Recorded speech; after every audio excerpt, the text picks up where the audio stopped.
This book is about Rosie Revere. Rosie Revere, Engineer, by Andrea Betty, illustrated by David Roberts. This is the story of Rosie Revere, who dreamed of becoming a great engineer. In Lila Greer's classroom at Blue River Creek, young Rosie sat shyly, not daring to speak. But when no one saw her, she peeked in the trash for treasures to add to her engineer's stash. And late at night, Rosie rolled up her sleeves and built in her hideaway under the eaves. Alone in her attic, the moon high above, dear Rosie made gadgets and gizmos she loved.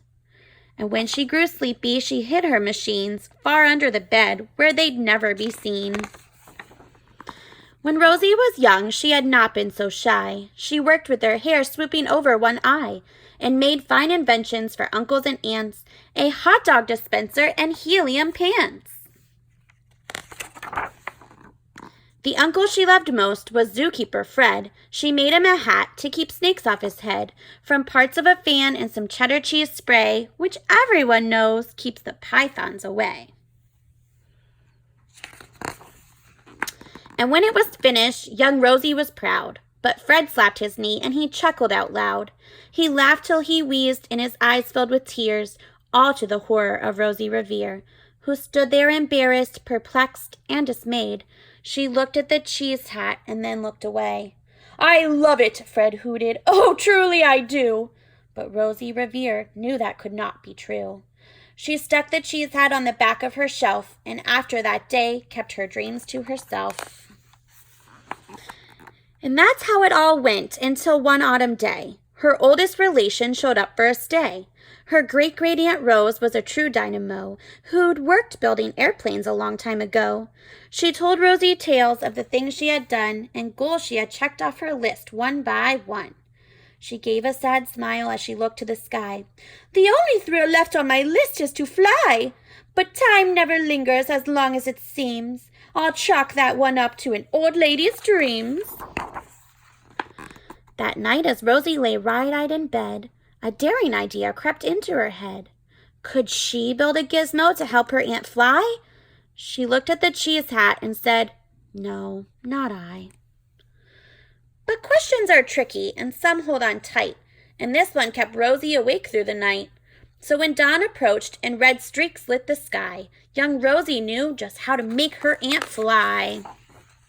She worked and she worked till the day was half gone, then hauled her cheese copter out onto the lawn to give her invention a test just to see the ridiculous flop it might turn out to be. Strapped into the cockpit, she flipped on the switch. The helio cheese copter sputtered and twitched. It floated a moment and whirled round and round, then froze for a heartbeat and crashed to the ground. Then Rosie heard laughter and turned round to see the old woman laughing and slapping her knee.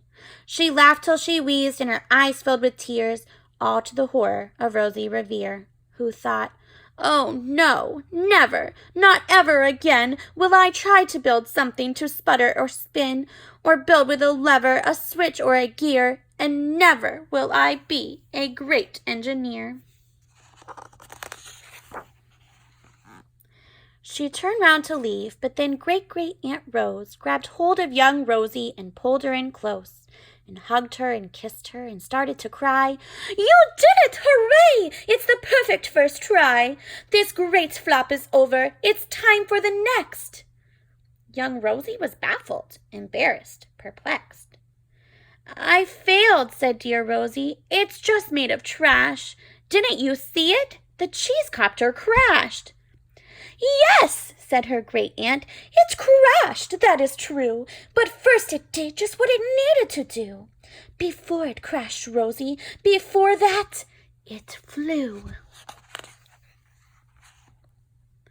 "Your brilliant first flop was a raging success. Come on, let's get busy and on to the next." She handed a notebook to Rosie Revere, who smiled as her aunt as it all became clear. Life might have its failures, but this was not it. The only true failure can come if you quit. They worked till the sun sneaked away to its bed.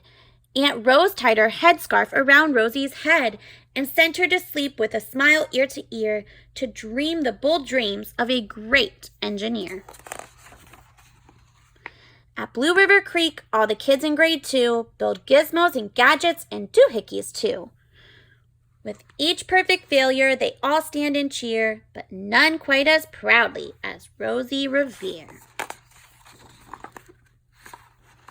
The end.